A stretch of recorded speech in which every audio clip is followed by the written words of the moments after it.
Pak Yuda, kita udah dengar dari semua panelis sebelumnya. Nah, terakhir nih kita mau dengar dari Pak Yuda sebagai ahli dalam sejarah arsitektur. Dan kalau kita lihat dari semua panelis sebelumnya, kalau main bola nih kita kayak kalah 1-0 sama COVID yang sekarang ini gitu. Kalau kita balik ke belakang, ada nggak kira-kira kaitannya terhadap peradaban kita sebelumnya dengan apa yang kita hadapin sekarang ini, Pak Yuda? Silakan, Pak Yuda. Ya, terima kasih.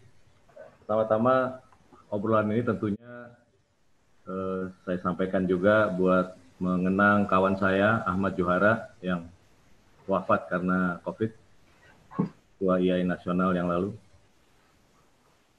Jadi ketika kawan kita sendiri yang terkena, itu rasanya sangat mendalam. Semula kalau peristiwanya perang Vietnam, ada perang dunia kedua, ada perang di Syria, itu berjarak ya. Kematian itu juga mencekam, tapi sangat berjarak gitu. Tapi ketika itu terjadi pada kawan kita, dan mudah-mudahan tidak terjadi pada keluarga kita, gitu, tapi juga mengancam kita sejak 3-4 bulan yang lalu, itu mengubah cara berpikir kita gitu. Baik, tadi ditanyakan soal masa lalu. Sebenarnya kita harus melihat begini ya. COVID ini sebenarnya bukan sebab ya. Ini akibat kita juga. Diindikasikan kan virus itu datang bisa dari tanaman, bisa dari hewan, khususnya hewan liar. Dan kita tahu perkembangan di abad 20 ini urban sprawling ya. Bagaimana kota itu tumbuh dan berkembang dan cenderung melebar, mengambil habitat-habitat dari binatang-binatang, mengubah ekosistem sehingga binatang-binatang liar itu kehabisan tempatnya.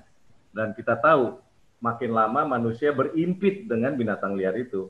Bahkan binatang liar itu diundang juga untuk kemudian dijadikan santapan dan sebagainya. Nah, situasi ini sebenarnya COVID ini bukan sebab. Al Gore itu bilang di acara EAE bahwa climate change dan global warming itu peran arsitek dan planners itu besar sekali. Sebagai salah satu aktor intelektual kerusakan alam ya. Jadi kita harus berpikir ulang gitu bahwa COVID ini bukan sebab. Kita punya problem di dalam profesi kita sendiri gitu. Disukai atau tidak gitu ya. Kita bisa mengatakan ini bukan, kan kita dapat KRK-nya dari planners gitu ya, bukan kita yang nentuin. Kita ikut bertanggung jawab. Kita tahu bahwa di satu sisi seperti yang dikatakan Yuval ya, yang kita cari hari ini tuh ada 3 ya. Pertama kesehatan ya, tadi sudah disebut berkali-kali. Kedua kebahagiaan ya, we want happiness gitu. Ketiga kita mau panjang umur. Dan hari ini 3-tiganya itu terancam. Bukan cuma persoalan kesehatan, tapi juga kebahagiaan dan kemudian juga panjang umur. Bisa-bisa besok kita mati ya. Atau kalaupun enggak, kita nggak sehat gitu. Dan yang lebih parah lagi juga, kita juga nggak bahagia gitu. Nah, persoalan ini kemudian juga kita tahu ada physical distance yang dianjurkan gitu. Ini juga problem ya. Physical distance itu akan menciptakan kebutuhan ruang yang lebih luas. Kebutuhan yang lebih luas itu bisa mengindikasikan urban sprawling lagi. Kecuali kalau kita mau tumbuh vertikal. Tapi tumbuh vertikal itu kan butuh densitas ya, kepadatan. Sementara di sisi lain kita butuh jarak gitu. Ini sebuah dilema ini buat semua penentu kebijakan di perkotaan gitu. Dan kita ada di mana? Nggak tahu juga. Sekarang kita masih ngomongin ruang publik yang mengundang supaya orang bisa datang dan menikmati kehidupan kota. Sekarang malah kita mau bilang, mudah-mudahan nggak ada ruang publik ya. Orang cuma lewat aja gitu. Soalnya kalau ngumpul-ngumpul, kita nggak disiplin masalahnya. Masih belum masuk dalam norma ya. Ini baru dipaksa, tapi ngelawan. Ada yang dipaksa, kemudian terpaksa, tapi belum jadi habit. Setelah ada habit kan biasanya masuk ke norma ya. Tapi ini masih dalam proses antara terpaksa dan ngelawan gitu. Ini situasional juga. Jadi satu sisi kita ingin menghindari urban sprawling karena kita ingin memastikan hewan-hewan liar penebar virus itu tidak masuk dalam kehidupan kita. Tapi di sisi lain kota yang kena physical distance dengan jumlah penduduk 7 miliar itu jangan-jangan butuh perluasan. kota gitu. Ini sebuah paradoks ya, sebuah dilema gitu. Oke, dengan demikian kalau di masa lalu ya kita harus berpikir keras. Hari ini sebenarnya COVID ini bukan lagi-lagi bukan penyebab. Ini ini problem besar karena kita yang menciptakannya. Kita harus anggap proses ini sebagai sebuah feedback ya. COVID ini menjadikan feedback dalam satu sistem. Nah sekarang bagaimana sistem ini kita revisi supaya outputnya baik. Tadi ada yang mengatakan jangan-jangan ini cuma sementara. Jadi besok-besok dalam 2-3 tahun kita bisa kembali dong ke zaman seperti 2019. No, cannot. Kita harus anggap ini adalah feedback yang positif dari sisi itu. Supaya kita menghasilkan output yang berbeda. Karena kalau enggak, kita mengulangi kesalahan lagi.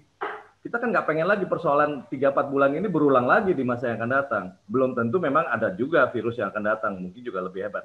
Tapi at least we anticipated gitu loh. Kita mengantisipasi lebih baik lagi dari sebelumnya. Di sisi lain ada orang senang, oke sekarang udah kerja di rumah gitu. Tapi nggak semua orang bisa kerja di rumah. Middle class mungkin bisa kerja di rumah, middle up bisa kerja di rumah gitu. Tapi yang middle low gimana? Nah, saya khawatir dengan perluasan, karena tempatnya juga terbatas, infrastruktur kita investasinya udah tinggi soalnya. Bioskop misalnya. Bioskop nanti kalau gitu nanti semuanya velvet aja. Ya, yang satu kursi buat 2 orang dan berjarak. Satu bioskop isinya cuma sekitar 20 orang gitu. Tapi itu kan kemudian ada segregasi sosial. Hanya orang yang berduit yang bisa gitu loh. Terus yang lainnya suruh gimana? Oh, suruh nonton drive-in. Iya kalau dia punya mobil. Oh, nonton TV, sewa Netflix. Iya kalau dia ada uang gitu. Ini kan situasional. Jadi perkembangan ke depan, di satu sisi mungkin ada solusi. Tapi jangan-jangan solusinya itu hanya untuk middle class ke atas gitu loh. Middle class ke bawah harus tetap naik tram, harus tetap naik busway gitu loh. Tadi dibilang kita bisa bersembunyi di dalam mobil kita, datang ke kantor sebentar, terus pulang gitu. Yang lain belum tentu bisa. Nah ini kan persoalan gitu. Terus kita sebagai arsitek, bagaimana mengantisipasi supaya tidak terjadi lagi situasi yang sama seperti dulu, bahwa muncul lagi kesenjangan sosial yang lebih lebar dari sebelumnya. Kita bisa mengasihkan solusi setempat pada kasus-kasus middle class ke atas. Sekarang rumah susun gimana? Mau ditambah?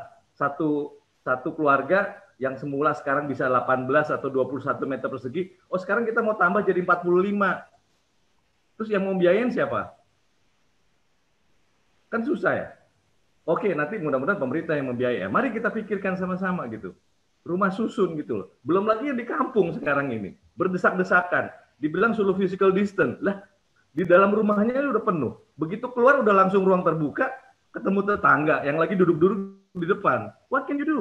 Ini persoalan kita yang ternyata belum selesai di tahun 2019 itu. Dan sekarang makin diperparah dengan situasi ini. Berarti problemnya lebih besar dan kita nggak punya solusinya gitu loh. Kemarin maupun hari ini gitu. Dan hari ini mungkin jadi lebih berat. Jadi persoalan yang kita hadapi, mari arsitek, ini problem besar.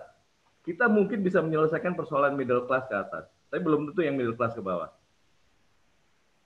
Catatan terakhir adalah, begitu kerja di rumah, ini juga persoalan. Kerja itu adalah publik ya, minimal semi publik. Kita pergi keluar, pindah ke kantor, ketemu teman-teman yang lain gitu. Terus kita pulang ke rumah, kita masuk dalam family. Sekarang pekerjaan masuk ke rumah coba. Pekerjaan itu masuk ke rumah. Ini kan perubahan besar gitu loh. Tiba-tiba yang private kemasukan aspek publik gitu. Sementara waktu kita keluar ke ruang publik, kita menutup dengan masker dan berjarak. Tiba-tiba ruang publik itu jadi private gitu. Kita nggak bisa bersosialisasi seperti dulu lagi. Makanya muncul istilah ini adalah cultural survival kita, tapi juga social disaster gitu. Karena yang kita pikirkan sekarang adalah family, safety, and healthy.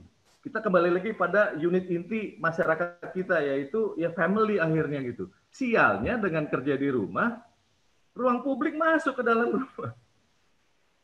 Bagi yang bisa kerja di rumah, yang nggak bisa kerja di rumah, persoalannya masih sama-sama. Dia harus tetap keluar, naik motor, jemput barang, kerja di pasar, ngangkut sayur.